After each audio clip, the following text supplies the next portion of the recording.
Hello everyone. इस video में हम स्टार्ट करने वाले हैं क्लास 8 के हिस्ट्री का चैप्टर सेकंड व्यापार से साम्राज्य तक का सेकंड पार्ट।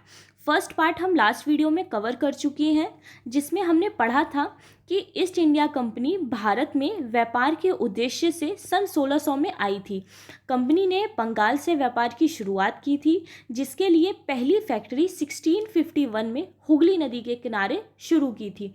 उसके बाद अपने व्यापार को बढ़ाने के लिए कंपनी ने राज्यों का अधिग्रहण करना शुरू कर दिया था, जिसके लिए कंपनी ने कई युद्ध किए थे, जैसे कि प्लासी का युद्ध, बक्सर का युद्ध, और धीरे धीरे जो कंपनी के अफसर थे वो नवाब बन बैठे थे।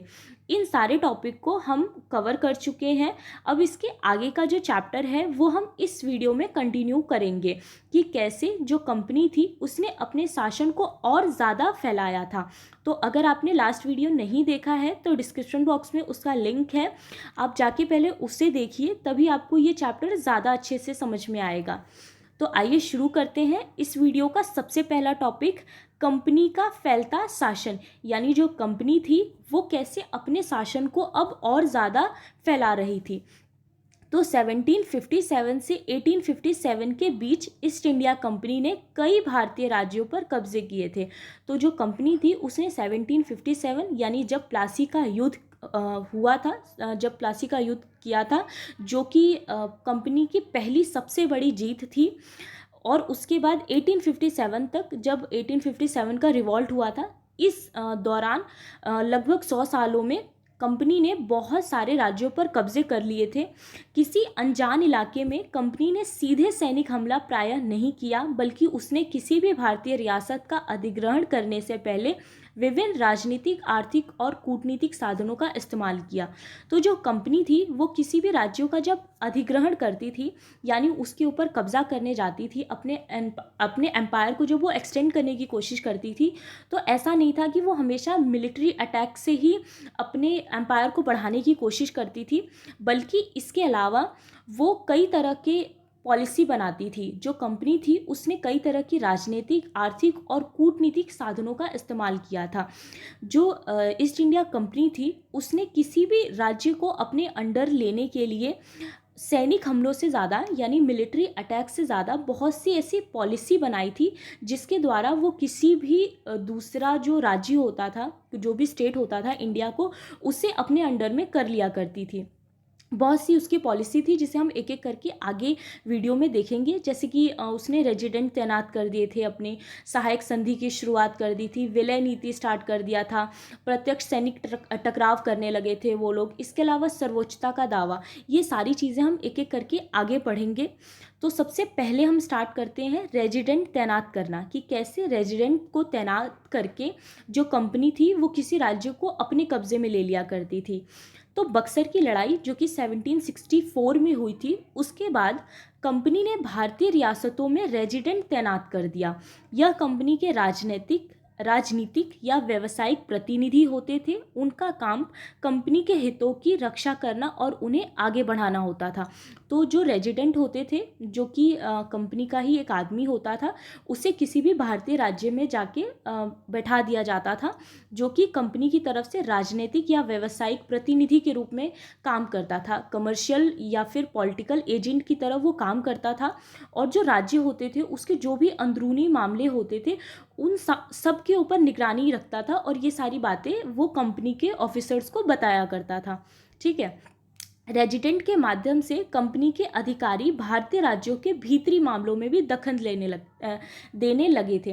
क्योंकि जो रेजिडेंट होता था, जब वो किसी राज्य में है, किसी नवाब के अंडर में है, तो उसको वहाँ की हर बात पता चलती रहती थी कि वहाँ पे किस तरह के फैसले लिए जा रहे हैं, कौन सा काम किया जा रहा है, या आने वाले समय में कौन सा काम होगा, वहाँ का शासन कैसा चल रहा है, राज्य और जो वहाँ की प्रजा है उनके बीच में कैसा संबंध है, कैसे रिश्ते हैं। तो इस तरह की सारे मामले रेजिडेंट को मतलब धीरे धीरे पता होने लगते थे और इसी बात का फ़ायदा जो थे वो ऑफिसर्स उठा लिया करते थे। और जो रेजिडेंट होते थे इसकी मदद से कंपनी कोशिश करती थी कि वहाँ के जो भीतरी मामले हैं उनके ऊपर भी दखल दे सके।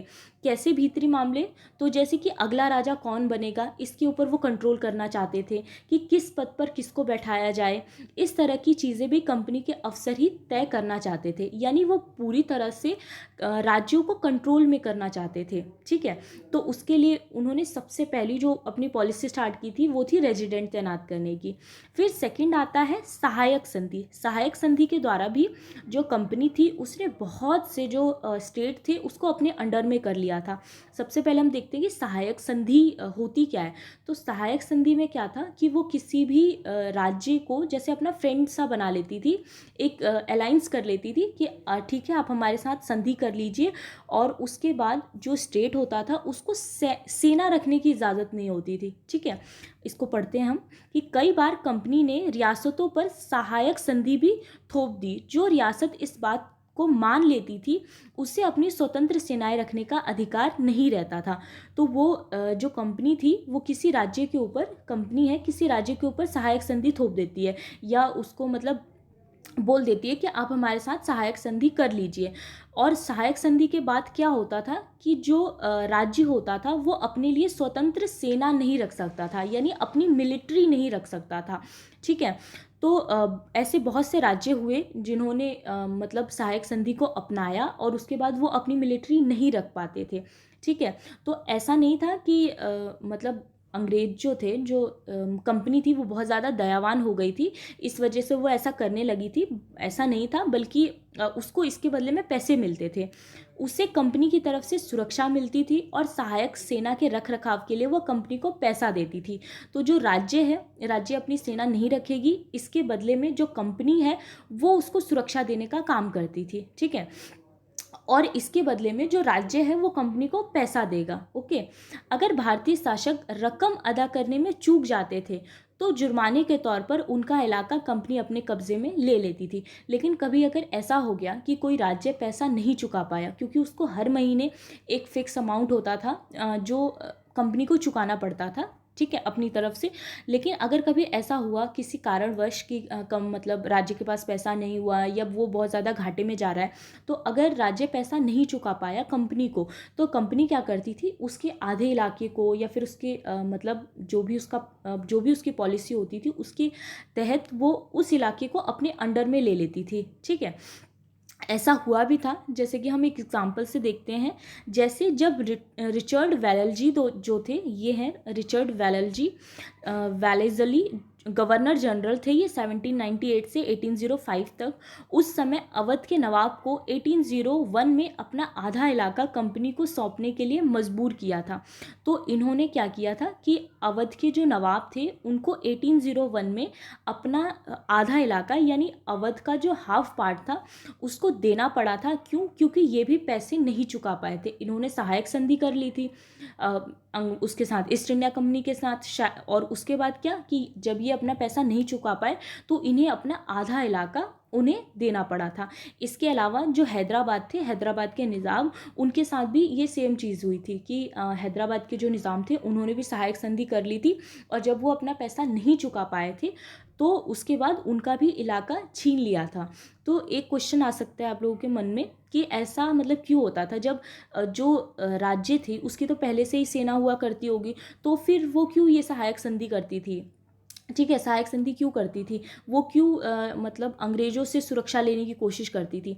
तो उस टाइम पे जो मतलब राजा वगैरह थे वो लोग ये सोचने लगे थे कि जो ये है ईस्ट इंडिया कंपनी है, उनकी जो सेना है वो ज़्यादा मजबूत है। ठीक है, तो अगर हम उनकी हेल्प लेंगे तो हमारे ऊपर कोई हमला नहीं करेगा। लेकिन वो लोग ये भूल जाते थे कि जो ईस्ट इंडिया कंपनी है वो खुद ही उन पर हमला कर सकती है, क्योंकि इससे पहले वो लोग उनको इसलिए मजबूत मानते थे, स्ट्रॉन्ग मानते थे, क्योंकि इससे पहले बक्सर के युद्ध में, प्लासी के युद्ध में ये लोग पहले ही जीत चुके थे। इसीलिए इनको बड़ा पावरफुल मानना जाने लगा था। जो ईस्ट इंडिया कंपनी थी उनकी सेना को बहुत ज़्यादा पावरफुल मानने लगे थे। इस वजह से खुद को सुरक्षित रखने के लिए बहुत सारे जो राज्य थे वो सहायक संधि करने लगे थे। लेकिन कभी पैसे मतलब नहीं चुका पाने की वजह से, या कभी कभी जो ईस्ट इंडिया कंपनी थी वो खुद ही मतलब अटैक कर देती थी। अब अगर किसी राज्य ने सहायक संधि कर ली तो उसके पास, मान लीजिए किसी राज्य ने सहायक संधि कर ली, तो अब इसके पास तो कोई सेना नहीं है, क्योंकि सहायक संधि के तहत उसको सुरक्षा कौन देगा? अंग्रेज देंगे, ठीक है, ईस्ट इंडिया कंपनी वाले देंगे। लेकिन अगर ईस्ट इंडिया कंपनी ने ही अटैक कर दिया तो वो क्या करेंगे? ठीक है, तो इस लिहाज से धीरे धीरे करके अब जो ईस्ट इंडिया कंपनी थी उसने बहुत से राज्यों के ऊपर कब्जा कर लिया था। अब आता है तीसरा जो हमारा पॉइंट बनता है, वो हम टीपू सुल्तान के एग्जाम्पल से समझते हैं। जो टीपू सुल्तान थे जिन्हें शेर मैसूर भी कहा जाता था, जब कंपनी को अपनी राजनीतिक और आर्थिक हितों पर खतरा दिखाई दिया तो कंपनी ने प्रत्यक्ष सैनिक टकराव का रास्ता भी अपनाया। यानी कंपनी अपनी पॉलिसी से तो किसी राज्य को अपने अंडर लेती ही थी, लेकिन इसके अलावा अगर कभी उसको ऐसा लगता था कि हमारी राजनीतिक या आर्थिक हितों पर कोई खतरा हो रहा है, ठीक है, तो वो सैनिकों का भी सहारा लिया करती थी। जैसे कि हैदर अली के पुत्र टीपू सुल्तान जैसे शक्तिशाली शासक के नेतृत्व में मैसूर काफ़ी ताकतवर हो चुका था। जैसे अगर हम मैसूर का एग्जाम्पल लें, जहाँ पर पहले वोडियार राजवंश हुआ करता था, लेकिन जब वोडियार राजवंश को हैदर अली जो कि टीपू सुल्तान के पिता थे, ठीक है, टीपू सुल्तान के पिता थे हैदर अली, तो जब हैदर अली ने वोडियार्स को हरा दिया था, उसके बाद उनका नियंत्रण हो गया था मैसूर राज्य पर। तो मैसूर राज्य पर उनका नियंत्रण हो गया था। उसके बाद क्या था कि हैदर अली और उनके जो पुत्र थे, उन दोनों का जब शासनकाल था मैसूर के ऊपर, तब मैसूर बहुत ज़्यादा ताकतवर हो चुका था। ठीक है, मैप में आप जैसे देख पाएंगे, ये जो हमारा साउथर्न पार्ट है, यहाँ पे मैसूर हुआ करता है, ठीक है। तो मैसूर में क्या था कि जो मालाबार तट था, मैसूर के बगल में जो मालाबार तट था, वहाँ से व्यापार हुआ करता था। मालाबार तट पर होने वाला व्यापार मैसूर रियासत के नियंत्रण में था, जहाँ से कंपनी काली मिर्च और इलायची खरीदती थी। तो मैसूर से वो लोग काली मिर्च और इलायची खरीदा करते थे। 1785 में टीपू सुल्तान ने अपनी रियासत में पड़ने वाले बंदरगाहों से चंदन की लकड़ी, काली मिर्च और इलायची का निर्यात रोक दिया। तो अब टीपू सुल्तान ने क्या किया 1785 में कि उन्होंने ब्रिटिशों को रोक दिया कि नहीं, मतलब आप हमारे यहाँ से चंदन की लकड़ी नहीं ले जा सकते, काली मिर्च नहीं ले जा सकते, इलायची नहीं ले जा सकते। उन्होंने इस पर कंट्रोल कर दिया कि नहीं, रोक लगा दी उन्होंने। सुल्तान ने स्थानीय सौदागरों को भी कंपनी के साथ कारोबार करने से रोक दिया। तो टीपू सुल्तान ने उन्हें रोक दिया कि नहीं, आप हमारे यहाँ से व्यापार नहीं कर सकते। तो इसका भी एक रीज़न था, यानी टीपू सुल्तान ने जो उन्हें व्यापार करने से रोका था उसका एक रीज़न था। वो रीज़न ये था कि टीपू सुल्तान ने भारत में रहने वाले फ्रांसीसी व्यापारियों से घनिष्ठ संबंध विकसित किए और उनकी मदद से अपनी सेना का आधुनिकीकरण किया। और रीज़न ये था कि उस टाइम पे जब ब्रिटिश हमारे यहाँ पर व्यापार कर रहे थे, उसी टाइम पर जो फ्रांस के व्यापारी थे, हमने लास्ट वीडियो में देखा था कि फ्रांस, डच, पुर्तगाली, ये सब लोग भी हमारे यहाँ व्यापार करने के लिए आए थे। तो जो फ्रांसीसी थे, फ्रांस के लोग थे, उनसे टीपू सुल्तान की बहुत अच्छी दोस्ती थी। दोनों मतलब एक दूसरे को बहुत हेल्प किया करते थे। और उस टाइम पे फ्रांस की और ब्रिटेन की दोनों की लड़ाई चल रही थी, फ्रांस की और ब्रिटेन की दोनों की लड़ाई चल रही थी। इस वजह से जो टीपू सुल्तान थे वो फ्रांस को सपोर्ट करते थे, ठीक है, मतलब दोनों की लड़ाई चल रही है और क्योंकि टीपू सुल्तान फ्रांस के फ्रेंड है तो ये इनको ही सपोर्ट करेंगे ना, ब्रिटिश को तो सपोर्ट नहीं करेंगे, वो तो उनको मना करेंगे। और अपने आसपास के जो स्थानीय सौदागर थे उनको भी उन्होंने मना कर दिया कि हम इनको अलाउ नहीं करते हैं हमारे यहाँ से व्यापार करने के लिए। तो ये रीज़न था कि टीपू सुल्तान ने ब्रिटिशों को मना कर रखा था। और जो टीपू सुल्तान थे वो ब्रिटिशों को मतलब अच्छा भी नहीं मानते थे, क्योंकि उन्होंने बड़ी ब्रिटिशों ने धोखाधड़ी भी तो की थी बहुत बार, इस वजह से भी। तो सुल्तान के इन कदमों से जो अंग्रेज़ थे वो बड़े आग बबूला हो गए थे। उन्हें बिल्कुल पसंद नहीं था कि हमें व्यापार करने नहीं दिया जा रहा है, क्योंकि उनका मेन मोटिव तो व्यापार मतलब फोकस उसी पे होता था कि पैसा इकट्ठा करना है, पैसा इकट्ठा करना है। और इसकी वजह से क्या हुआ कि जो अंग्रेज़ थे वो हैदर अली और टीपू सुल्तान को बहुत महत्वाकांक्षी, घमंडी और खतरनाक मानते थे। अंग्रेजों को लगता था ऐसे राजाओं को नियंत्रित करना और कुचलना ज़रूरी है। तो अब अंग्रेज जो थे वो तो ये चीज़ सोचेंगे ही, ये चीज़ देखेंगे ही कि अगर कोई उन्हें व्यापार नहीं करने दे रहा है तो वो उनको मारने की, उनको हराने की कोशिश करेंगे। तो इस वजह से मैसूर की जंग हुई थी अंग्रेज़ों के साथ, ठीक है। मैसूर और अंग्रेज़ों की 4 बार लड़ाई हुई थी, मैसूर और अंग्रेज़ों की। पहली लड़ाई हुई थी 1767 से 69 तक, 1767 से 69 में पहली लड़ाई, जिसमें कि ऑलमोस्ट जो हमारे टीपू सुल्तान थे, हैदर अली और टीपू सुल्तान, ये लोग जीते थे। फिर 1780 से 84 में, 1780 से 84 में सेकंड जंग हुई थी, जिसमें भी बहुत हद तक जो हैदर अली और टीपू सुल्तान थे यही लोग जीते थे। उसके बाद 90 और 92 में जब युद्ध हुआ तो उसमें टीपू सुल्तान को सालाबाई की एक संधि थी वो माननी पड़ी थी। नहीं, जो मतलब थर्ड युद्ध हुआ था 1790 और 92 के बीच में, उसमें मतलब टीपू सुल्तान को एक जो उनकी संधि थी उनकी तरफ से वो माननी पड़ी थी। कंपनी की यहाँ पे है कि कंपनी की फ़ौजों को हैदर अली और टीपू सुल्तान ने कई बार युद्धों में हराया था। मतलब पहले जो पहली और दूसरी लड़ाई हुई थी 67, 69, 80 और 84 में, तो उस टाइम पे हरा दिया था। लेकिन जब 1792 में मराठा हैदराबाद के निज़ाम और कंपनी की संयुक्त फ़ौजों के हमले के बाद टीपू सुल्तान को अंग्रेज़ों से संधि करनी पड़ी थी।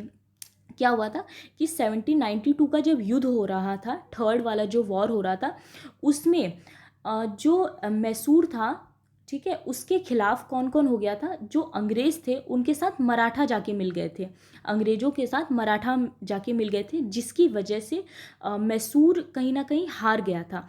टीपू सुल्तान को अंग्रेज़ों की संधि मतलब उनको स्वीकार करनी पड़ी थी। इस संधि के तहत उनके जो बेटे थे, 2 बेटे, उसको अंग्रेज़ों ने बंधक के रूप में रख लिया था। इस संधि के तहत ब्रिटिश चित्रकारों को ऐसे जो दृश्य थे उसको बनाने में बड़ा मज़ा आया करता था, ठीक है। उसके बाद जब लास्ट संधि हुई थी 1799 में, सॉरी लास्ट जब युद्ध हुआ था 1799 में, उसमें जाके जो टीपू सुल्तान होते हैं वो हार जाते हैं। श्रीरंगपट्टनम की आखिरी जंग में कंपनी को सफलता मिली। अपनी राजधानी की रक्षा करते हुए जो टीपू सुल्तान थे वो मारे गए थे। तो जब लास्ट युद्ध हुआ 1799 में, तो उसमें टीपू सुल्तान मतलब लड़ते लड़ते ही वो मर गए थे। और उसके बाद क्या हुआ था कि जो मैसूर का राजकाज था वो पुराने वोडियार राजवंश के हाथों में सौंप दिया गया था, ठीक है। तो कौन कौन सा युद्ध हुआ था? पहला युद्ध हुआ था 1767 से 69 के बीच में, जिसमें कि टीपू सुल्तान जीत गए थे। फिर 80-84 के बीच में इसमें भी जीत गए थे। लेकिन 90 और 92 के बीच में जो हुआ था, 1790 से 92 के बीच में जो हुआ था, क्योंकि इसमें मराठा अंग्रेजों के साथ शामिल हो गए थे, इस वजह से ये लोग हार गए थे, ठीक है। संधि मतलब करनी पड़ी थी इन लोगों को, जिस संधि में उनके बेटों को कब्जे में ले लिया था, टीपू सुल्तान के बेटे को। उसके बाद 1799 में जब फाइनल युद्ध हुआ था, तब जाके टीपू सुल्तान लड़ते लड़ते हार जाते हैं। और उसके बाद जो वोडियार राजवंश था, मतलब जिनका पहले शासन हुआ करता था, हैदर अली से पहले जिनका शासन हुआ करता था, उनको मैसूर का राजकाज दोबारा दे दिया जाता है। इसके बाद मैसूर के ऊपर भी ये लोग सहायक संधि थोप देते हैं, ठीक है। अब आता है हमारा मराठाओं से लड़ाई। तो जब मराठाओं ने अंग्रेज़ों का साथ दे दिया था, लेकिन मराठा ये बात भूल गए थे कि एक टाइम ऐसा भी आ सकता है जब अंग्रेज़ उनके ऊपर ही हमला कर देंगे। तो मराठाओं से भी इनकी लड़ाई हुई थी अंग्रेज़ों की। मराठाओं का साम्राज्य, सबसे पहले हम मराठाओं के साम्राज्य को देख लेते हैं कि उनका जो साम्राज्य था वो कैसा था।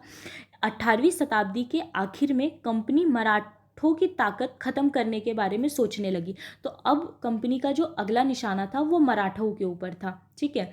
1761 में पानीपत की तीसरी लड़ाई में हार के बाद दिल्ली में देश का शासन चलाने का मराठा का सपना चूर चूर हो गया और उन्हें कई राज्यों में बांट दिया गया। तो जो मराठा थे वो भी पूरी कंट्री के ऊपर राज करना चाहते थे। लेकिन जब 1761 में पानीपत की लड़ाई में उनकी हार हो जाती है, तो फिर इनका ये जो सपना था वो टूट जाता है और दिल्ली से जो ये शासन चलाना चाहते थे, मतलब ये सपना उनका ख़त्म हो जाता है। उसके बाद उनका जो राज्य था उसको कई हिस्सों में डिवाइड कर दिया जाता है, क्योंकि उनके बीच में खुद ही मतलब इंटरनली बहुत ज़्यादा फूट पड़ जाती है। इन राज्यों की जो बागडोर थी, सिंधिया जो ग्वालियर से शासन कर रहे थे, उसके बाद होलकर इंदौर से, गायकवाड़ बड़ोदरा से, भोसले जो थे वो नागपुर से, ऐसे अलग अलग राज्यों के हाथों में चली गई थी। पूरी तरह से जो मराठाओं का शासन था वो डिवाइड हो गया था। और ये सारे सरदार एक पेशवा के अंतर्गत एक कन्फेडरेसी के सदस्य होते थे। और ये जो चारों थे अलग अलग डिवाइडेड थे, ये अंडर में आते थे। सरदार एक पेशवा के अंडर में आते थे। पेशवा इस राज्य मंडल का सैनिक और प्रशासकीय प्रमुख होता था और पुणे में रहता था।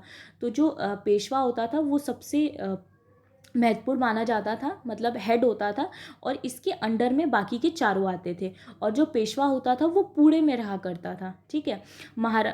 महादजी सिंधिया और नाना फडनीस जो थे वो 18वीं सदी के आखिर के दो प्रसिद्ध मराठा योद्धा और राजनीतिज्ञ थे। ये इंपॉर्टेंट है कि महादजी सिंधिया और नाना फडनीस जो 18th सेंचुरी के दो प्रसिद्ध मराठा योद्धा के रूप में देखे जाते हैं।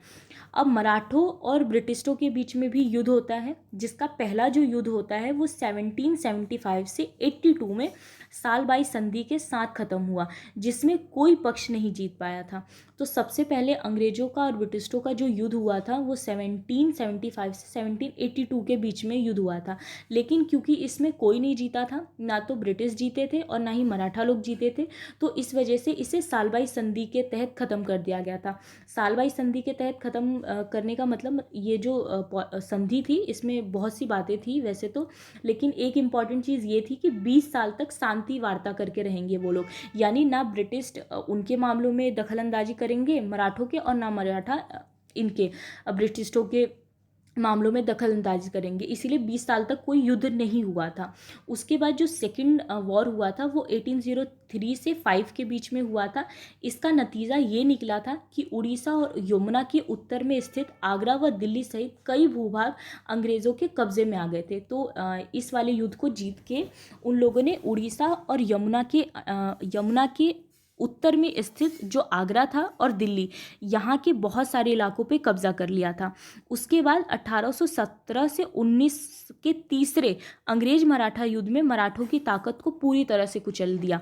उसके बाद जब ये लास्ट वाला युद्ध हुआ तो पूरी तरह से, मतलब जब सेकंड वाला वॉर हुआ था तो उसमें तो वो पूरा पार्ट नहीं अपने कब्जे में कर पाए थे, लेकिन जब थर्ड वॉर हुआ 17 से 19 के बीच में, तो उन्होंने पूरा का पूरा जो मराठाओं की ताकत थी उसको कुचल दिया, जिसके बाद विंध्य के दक्षिण में स्थित पूरे भाग पर कंपनी का नियंत्रण हो चुका था।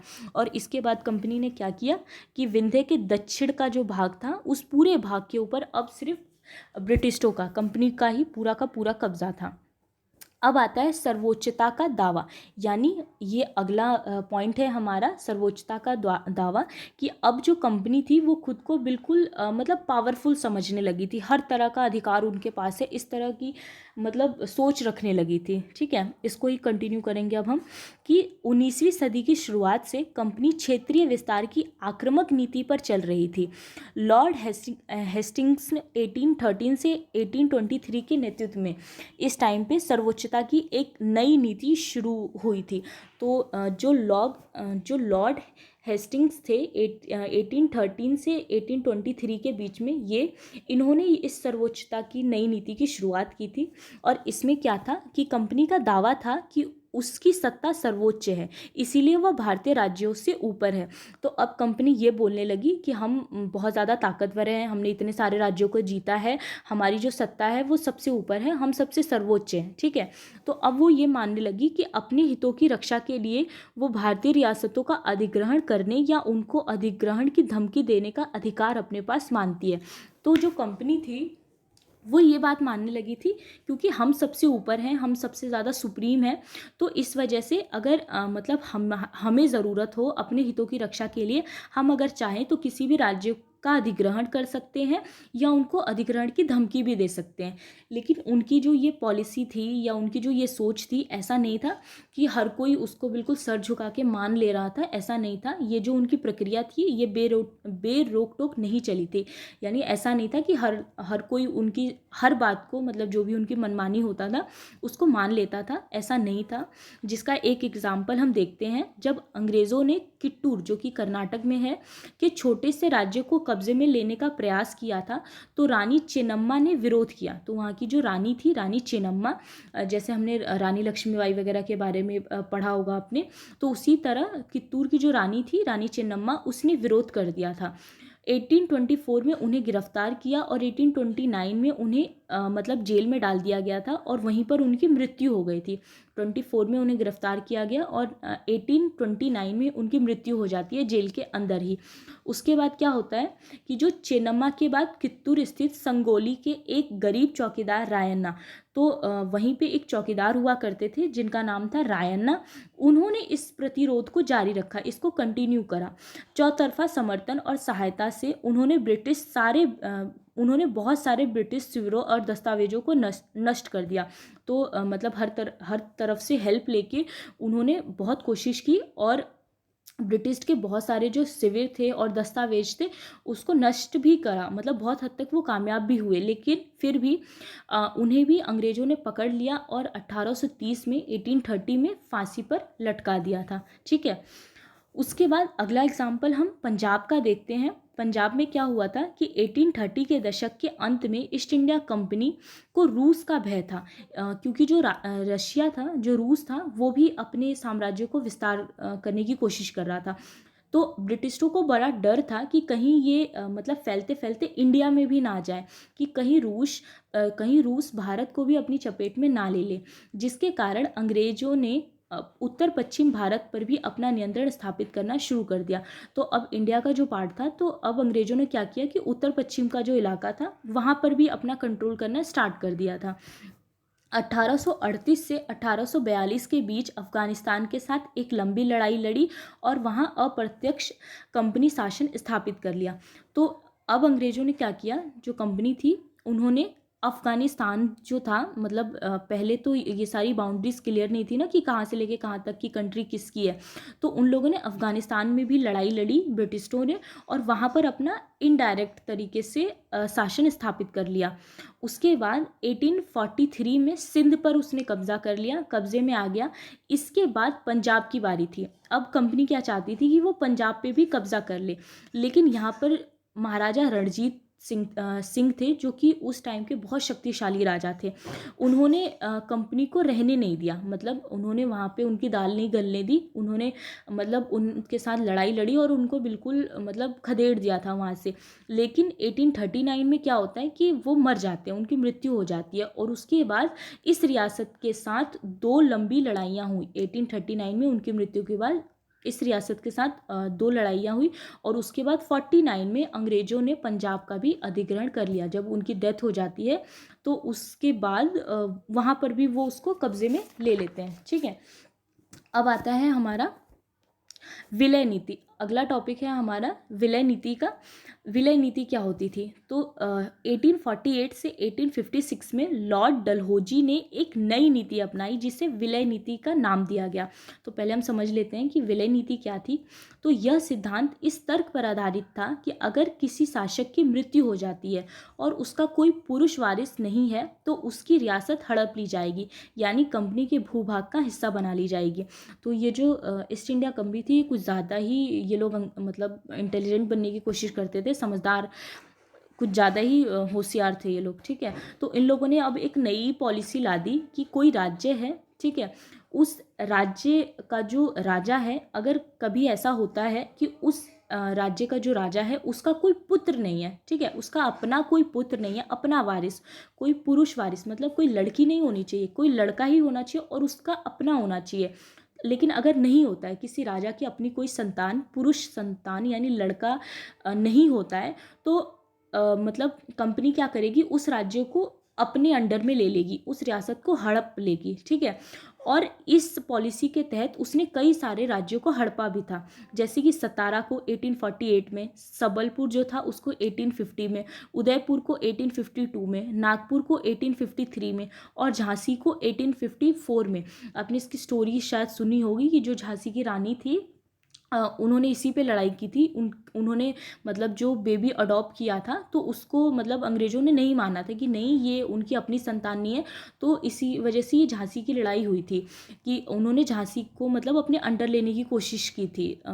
मतलब क्योंकि उनका कहना था कि उनकी अपनी संतान नहीं है, तो ये विलय नीति के तहत मतलब अब जो झांसी होगा वो अंग्रेज़ों का मतलब हिस्सा रहेगी।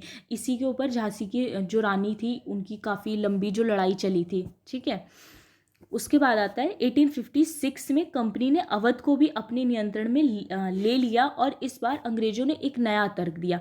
उसके बाद क्या हुआ कि 1856 में जो कंपनी थी उसने अवध को भी अपने अंडर में लेने की कोशिश की और इसके लिए उसने एक नई बात बोली। उसका कहना था कि अवध की जो जनता है, उसके जो नवाब हैं, वो कुशासन से आज़ाद करने के लिए कर्तव्य से बंधे हुए हैं।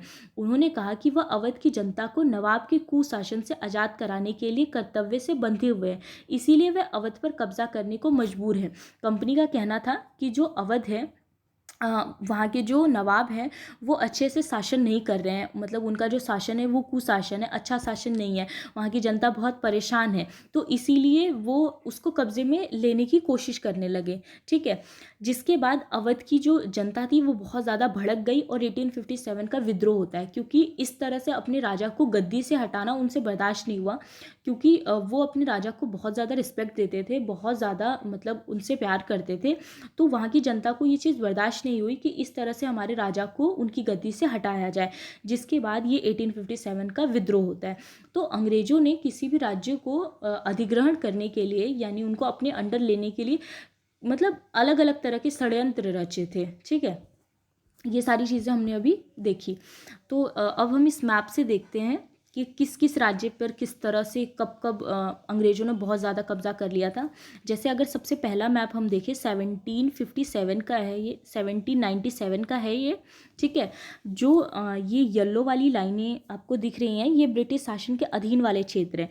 तो जब 1797 का अगर हम मैप देखें तो बहुत कम ऐसे इलाके हैं जहाँ पर अंग्रेज़ों का शासन हुआ करता था। 1797 की हम बात कर रहे हैं। उसके बाद सेकेंड मैप अगर देखो आप 1840 में, तो बहुत हद तक जैसे बनारस, कलकत्ता, इधर ये मद्रास उद्रास, इधर हर जगह मतलब बहुत सारी जगहों पर कंपनी ने अपना कब्जा जमा लिया था। और उसके बाद लास्ट वाला अगर मैप देखो 1857 वाला, तब तो मतलब बहुत हद तक ये लाहौर, लखनऊ, बनारस, कलकत्ता, मद्रास, मतलब बहुत बड़े इलाके पर अब कंपनी का शासन होने लगा था। ठीक है, तो बढ़ते बढ़ते बढ़ते पूरे मतलब ऑलमोस्ट लास्ट के अगर मैप में हम देखें तो पूरे मतलब भारत पर काफ़ी हद तक जो कंपनी थी वो कब्जा कर चुकी थी। ठीक है, अब हमारा एक नया टॉपिक स्टार्ट होता है जिसका नाम है नए शासन की स्थापना। नए शासन की स्थापना यानी अभी तक तो हमने ये देखा कि कैसे जो कंपनी थी वो अलग अलग राज्यों को अपने अंडर ले रही थी, उस पर अधिग्रहण कर रही थी, लेकिन सिर्फ जो राज्य हैं उनको अपने अंडर लेने से ही काम नहीं चलेगा, वहाँ पे शासन व्यवस्था भी चलानी पड़ेगी। तो अंग्रेज़ों ने कुछ नई पॉलिसी लाई थी, मतलब कुछ नए नए काम किए थे, कई सारे सुधार किए थे। ठीक है, बहुत सारे चेंजेस किए थे, मतलब अपने प्रशासन को चलाने के लिए उन्होंने नई नई पॉलिसी जो स्टार्ट की थी उससे हम इसमें पढ़ेंगे। तो सबसे पहले है वॉरेन हेस्टिंग, जो 1773 से 1785 तक थे, के समय तक कंपनी बम्बई और मद्रास में भी सत्ता हासिल कर चुकी थी। तो इनके टाइम तक आते आते बम्बई में और मद्रास में भी इन्होंने सत्ता हासिल कर ली थी। ब्रिटिश इलाके मोटे तौर पर प्रशासकीय इकाइयों में बटे हुए थे जिन्हें प्रेसिडेंट कहा जाता था। जैसे पूरे इंडिया को अभी चलाने के लिए अलग अलग राज्यों में बांट दिया गया है, टोटल 28 स्टेट में बांट दिया गया है। उसी तरह उस टाइम पे उन लोगों ने क्या किया था कि प्रशासकीय इकाइयों में बांट दिया था। ठीक है, प्रशासकीय इकाइयों में बांट दिया था और इसे प्रेसिडेंट कहा जाता था, जिसमें कि 3 प्रेसिडेंट इम्पॉर्टेंट थे, बंगाल, मद्रास और मुंबई।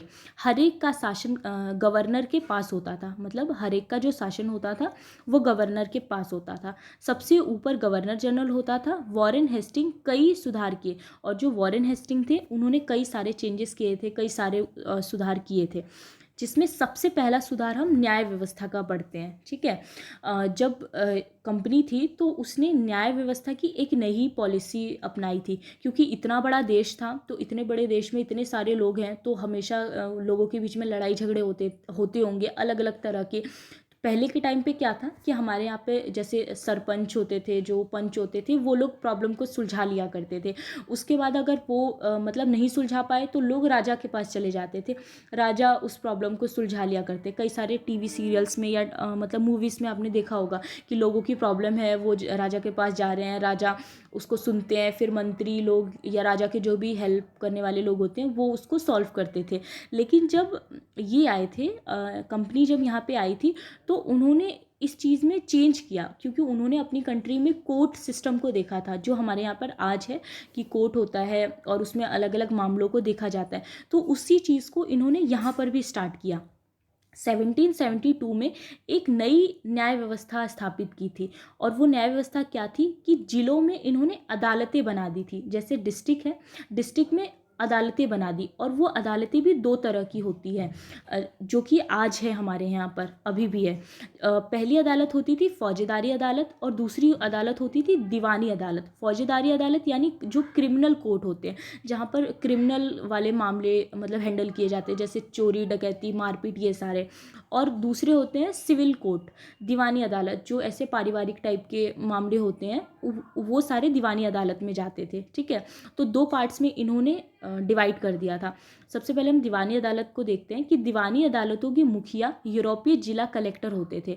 जैसे जिला है तो उस पूरे जिले का एक कलेक्टर होता था, तो पूरे मतलब जो कलेक्टर होता था उसको बहुत ज़्यादा पावर दे दी जाती थी। ठीक है, तो दीवानी अदालत के जो मुखिया थे वो यूरोपीय जिला कलेक्टर होते थे। जो भी फैसला होगा वो जिला कलेक्टर ही लिया करते थे, लेकिन वो किसी की हेल्प से लेते थे।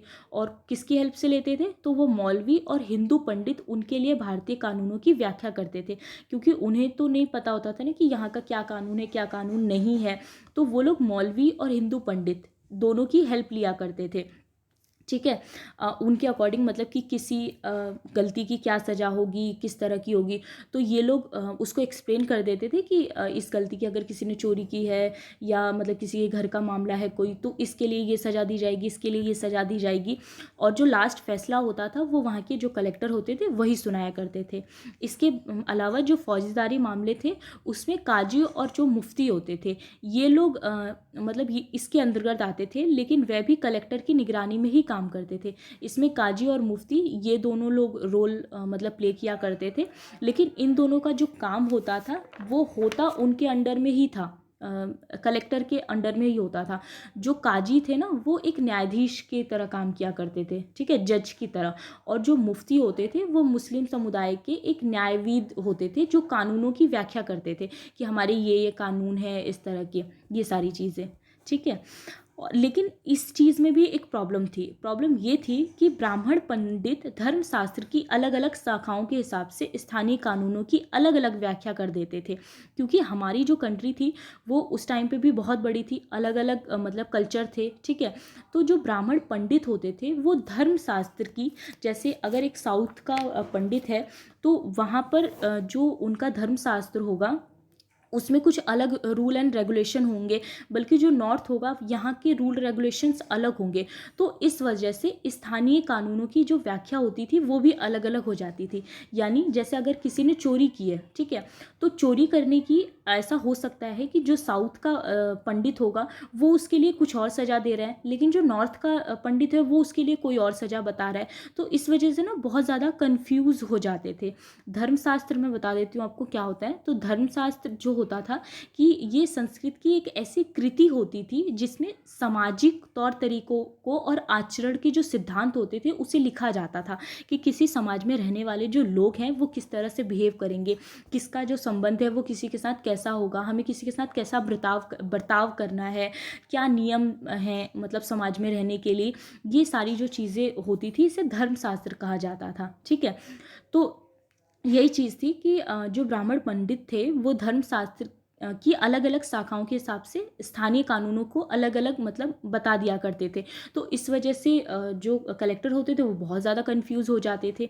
तो इसके बाद क्या हुआ, इस भिन्नता को ख़त्म करके समरूपता लाने के लिए 1775 में 11 पंडितों को भारतीय कानूनों का संकलन करने का काम सौंपा गया। तो उसके बाद क्योंकि ये प्रॉब्लम बहुत ज़्यादा बड़ी थी, क्योंकि मतलब मतलब एक ही गुनाह है, लेकिन उसके अलग अलग पंडित अलग अलग वो बता रहे हैं, सॉल्यूशन बता रहे हैं। तो इस वजह से 1775 में क्या किया गया कि 11 पंडितों को अलग अलग रीजनल से उनको लेके आया गया और उनको एक साथ बैठाया गया और कहा गया कि आप एक मतलब पूरी बुक तैयार कर दीजिए कि मतलब आप डिस्कस करके एक पूरा संकलन तैयार कर दीजिए कि किस तरह कानून व्यवस्था को लागू किया जाए, क्या किया जाए। लेकिन अब वो लोग जो चीज़ें लिखेंगे वो हिंदी या संस्कृत में लिखेंगे, ठीक है। तो इस वजह से जो N.B. हॉलैंड थे उन्होंने इस संकलन का अंग्रेजी में अनुवाद किया। तो अब क्या हुआ, एक बुक हो गई, अब वो इंग्लिश में हो गई। तो जो भी अगला कलेक्टर होता था या जो भी मतलब बाहर से अंग्रेज आते थे, तो उनके लिए कानून व्यवस्था को बनाए रखना और उसको मतलब लागू करना बहुत ज़्यादा ईजी हो जाता था, ठीक है। 1778 तक यूरोपीय न्यायाधीश के लिए मुस्लिम कानूनों की भी एक संहिता तैयार कर ली गई। तो जैसे ब्राह्मणों की तरफ से तैयार की गई थी, वैसे मुस्लिमों के लिए भी ऐसी संहिता बना ली गई। 1773 के रेगुलेटिंग एक्ट के तहत एक नए सर्वोच्च न्यायालय की स्थापना की गई। उसके बाद क्या होता है कि एक सर्वोच्च न्यायालय बनाया जाता है, ठीक है। और इसके अलावा कलकत्ता में अपीलीय अदालत और सदर निजामत अदालत की भी स्थापना की गई।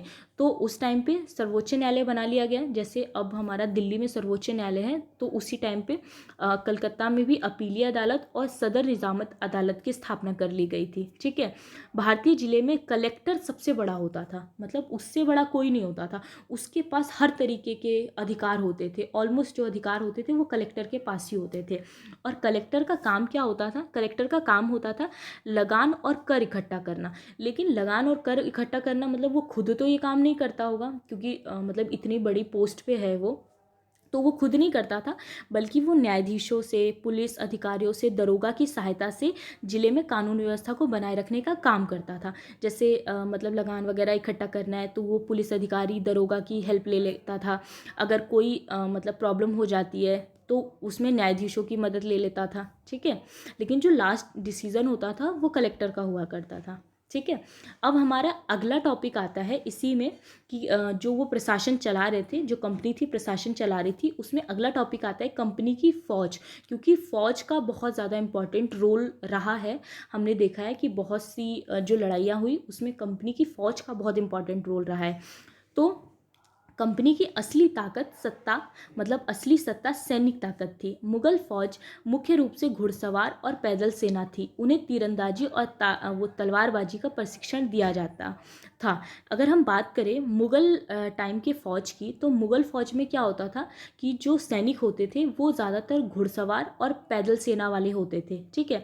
उन्हें तीरंदाजी सिखाई जाती थी, यानी धनुष बाण वाली जो तीरंदाजी होती है वो सिखाई जाती थी, या फिर तलवार से, क्योंकि घोड़े पे उनको लड़ना होता था, तो तलवारबाजी का प्रशिक्षण, ट्रेनिंग दी जाती थी।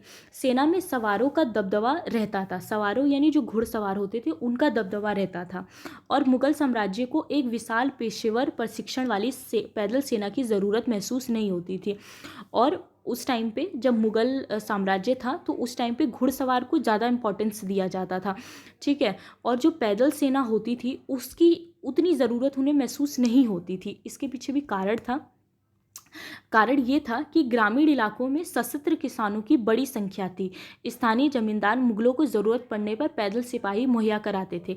यानी जो सवार हुआ करते थे, घुड़सवार वगैरह, इनकी तो प्रॉपर ट्रेनिंग वगैरह होती थी।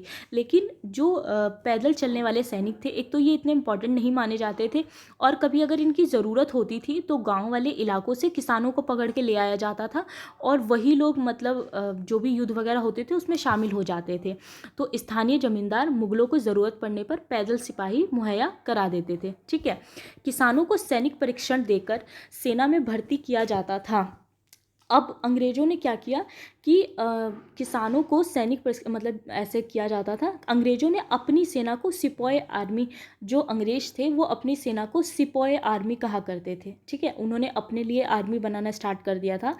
1820 के दशक में जैसे जैसे युद्ध तकनीक बदलने लगी, कंपनी की सेना में घुड़सवार की ज़रूरत कम होती गई, क्योंकि ब्रिटिश साम्राज्य बर्मा, अफगानिस्तान और मिस्र में भी लड़ रहा था, जहाँ सिपाही मस्केट और मैशलॉक से लैस होते थे। तो जब ये थे क्या कहते हैं, जब ये लोग थे, मुगल साम्राज्य था, तो उस टाइम पे क्या था कि घुड़सवार लोगों की ज़्यादा इम्पोर्टेंस थी। लेकिन जब अंग्रेज़ों ने अपनी सेना बनानी शुरू की तो उन्होंने जो पैदल सैनिक होते थे उनको ज़्यादा इम्पोर्टेंस दी। क्यों? इसलिए उनको ज़्यादा इम्पोर्टेंस दी क्योंकि अब जो लड़ाइयाँ होती थी वो मस्केट और मैचलॉक से होती थी, यानी जो बंदूकें होती थी उनसे होने लगी थी। तो अब बंदूकों से जो लड़ाई करते थे उनके लिए ज़रूरी हो जाता था कि वो लोग मतलब पैदल जो सैनिक होंगे उनके लिए वो चीज़ ज़्यादा आसान हो जाती थी। इसीलिए अंग्रेज़ों ने क्या किया कि पैदल सैनिकों को ट्रेनिंग देना स्टार्ट कर दिया। प्रॉपर तरीके से वो ट्रेनिंग दिया करते थे उन लोगों को। इसकी वजह से क्योंकि जो घुड़सवारी करते थे उनकी इम्पोर्टेंस अब कम होती गई, क्योंकि घुड़सवारी वो कर रहे हैं तो वो घोड़े को संभालेंगे या फिर बंदूक चलाएंगे, ये चीज़ें मतलब होने लगी। क्योंकि धीरे धीरे क्या होता था कि युद्ध की जो तकनीक थी ना वो चेंज हो रही थी। जैसे तलवार से जब लड़ाइयाँ की जाती थी, तलवार से अगर कोई लड़ाई कर रहा है तो मतलब उससे ज़्यादा इजी होने लगा अब लोग बंदूक से लड़ाइयाँ करें। बंदूक से लड़ाई करने पे क्या, अगर आप दूर भी हो तो गोली चला देते हो तो सामने वाले को मतलब बहुत दूरी से भी लग जाएगा। लेकिन तलवार तलवार के लिए तो थोड़ा सा मतलब पास आना पड़ता था, ठीक है। तो तलवार से ज़्यादा ईजी होने लगा बंदूक से लड़ाइयाँ करना। 19वीं सदी की शुरुआत में अंग्रेज एक समरूप सैनिक संस्कृति विकसित करने लगे। अब धीरे धीरे आने आने तक मतलब 19वीं सेंचुरी तक जो अंग्रेज थे उन्होंने क्या स्टार्ट कर दिया, एक समरूप सैनिक विकसित करना स्टार्ट कर दिया। मतलब जो पूरी सेना होती थी उसमें मतलब इक्वल करने लगे वो हर चीज़, जैसे उनकी ड्रेस से लेके मतलब वो लोग मतलब सेम ट्रेनिंग दी जाए उन लोगों को, एक प्रॉपर ट्रेनिंग दी जाए, इस तरह की चीज़ें। सिपाहियों को यूरोपीय ढंग का प्रशिक्षण, अभ्यास और अनुशासन सिखाया जाने लगा। अब उनका जीवन पहले से भी ज़्यादा नियंत्रित था। तो जो सिपाही होते थे उन लोगों को मतलब ट्रेनिंग दी जाने लगी, और ट्रेनिंग भी कैसी, तो यूरोपीय ढंग से ट्रेनिंग दी जाती थी उनको। अब इन लोगों का जो लोगों की जो लाइफ थी उसको बहुत ज़्यादा कंट्रोल करके रखने लगे। लेकिन इसमें भी एक प्रॉब्लम थी। प्रॉब्लम क्या थी? इस कोशिश में कभी कभी समस्याएं भी आ जाती थी, क्योंकि पेशेवर सिपाहियों की सेना खड़ा करने के चक्कर में अंग्रेज कई बार जाति और समुदाय की भावनाओं को नज़रअंदाज कर देते थे, जो कि आम लोगों को पसंद नहीं थी, ठीक है। तो प्रॉब्लम ये थी कि कभी कभी मतलब इस ट्रेनिंग में जाति और समुदाय की जो भावनाएं होती थी वो नज़रअंदाज हो जाया करती थी। मतलब उसमें कुछ चीज़ें ऐसी इस्तेमाल करनी पड़ती थी जो सैनिक थे उनको मतलब पसंद नहीं था या उनके रिलीजन के खिलाफ था। तो इस वजह से बहुत ज़्यादा मतलब प्रॉब्लम्स बढ़ने लगी थी। जैसे आप आगे 1857 का जब रिवॉल्ट पढ़ोगे तो उसमें देखोगे कि ये प्रॉब्लम क्या थी, ठीक है। तो इस वजह से ये चीज़ें लोगों को पसंद नहीं होती थी। इस वजह से ही 1857 का जो विद्रोह था वो भी हुआ था, एक रीज़न ये भी था उसका। अब हम लास्ट टॉपिक जो है हमारा निष्कर्ष, इसे देख लेते हैं। ईस्ट इंडिया कंपनी एक व्यापारिक कंपनी से बढ़ते बढ़ते एक भौगोलिक औपनिवेशिक शक्ति बन गई। यानी जैसा हमने पहले ही देखा था कि जो ईस्ट इंडिया कंपनी थी वो आई तो व्यापारिक कंपनी के रूप में थी, ठीक है, लेकिन धीरे धीरे भौगोलिक औपनिवेशिक शक्ति बन के रह गई थी। इसके बहुत से रीज़न थे। जैसे पहला रीज़न तो हमारे लोग ही धोखा कर देते थे अक्सर, जैसा कि हमने युद्धों में भी देखा था, प्लासी के युद्ध में देखा था कि हमारे ही लोगों ने धोखा कर दिया। इस वजह से अंग्रेज़ों का शासन मतलब वहाँ से स्टार्ट हो गया। उसके अलावा और भी इसके रीज़न थे, जैसे कि नई भाप तकनीक के आने से ये प्रक्रिया और तेज़ हो गई। जैसे अंग्रेज जब हमारे यहाँ पर आए थे तो उसके बाद जब भाप इंजन का आविष्कार हो गया था तो उससे क्या हुआ कि समुद्र मार्ग से भारत पहुंचने में 6 से 8 माह का समय लग जाता था उस टाइम पे। मतलब जब भाप इंजन नहीं था, जब लोग खुद से ही नाव चलाते थे, तो 6 से 8 महीने लग जाते थे। लेकिन जब भाप इंजन का आविष्कार हो गया तो उससे क्या हुआ कि 3 हफ्तों में ही मतलब वो लोग भारत आ जाया करते थे। तो भाप से चलने वाले जहाज़ों ने जाएं, अगर मतलब भाप से चलने वाले जहाज़ों से जाएं तो ये जो यात्रा थी वो 3 हफ्तों में समेट दी।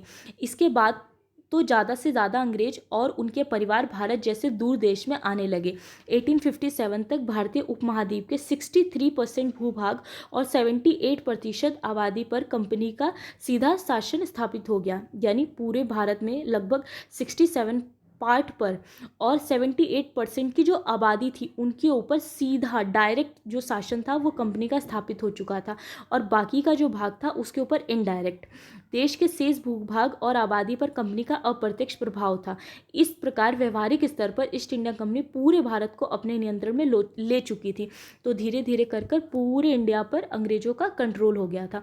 तो जैसा कि हमने देखा, आई तो वो व्यापारिक कंपनी के उद्देश्य से थी, लेकिन धीरे धीरे उसने बिल्कुल बिल्कुल मतलब अपने आप को जमा ही लिया था यहाँ पर, ठीक है। लास्ट में एक फिगर दिया हुआ है आपके बुक में, दक्षिण अफ्रीका में दास व्यापार, यानी जो दक्षिण अफ्रीका था वहाँ पे दास व्यापार की शुरुआत हो जाती है। डच व्यापारी 17वीं सदी में दक्षिण अफ्रीका पहुँचे, जल्द ही दास व्यापार शुरू हो गया। दास व्यापार क्या होता था कि जो लोग होते थे उनको बंधक बना दिया जाता था, लोगों को बंधक बनाकर जंजीरों में बांधकर दास बाजारों में बेचा जाता था। यानी जो बाजार होते थे वहाँ पर जैसे बाकी की चीज़ें बिकती हैं, वैसे ही लोगों को भी बेचने लगे दास बनाकर। 1834 में दास प्रथा के अंत के समय अफ्रीका के दक्षिणी सिरे पर स्थित केप में निजी स्वामित्व में दासों की संख्या 36,774 थी। मतलब बहुत बड़े हिस्से में, बहुत बड़े स्तर पर लोगों को बेचा जाता था, बेचा और ख़रीदा जाता था। यहाँ तक की नौबत आ गई थी कि लोग अक्सर मतलब उनको खरीद कर राजाओं को भेंट के स्वरूप में तक देने लगे थे। तो ये स्थिति हो गई थी, ठीक है। Okay, thank you so much. Next video में हम इस चैप्टर के क्वेश्चन आंसर करेंगे, ठीक है। Thank you.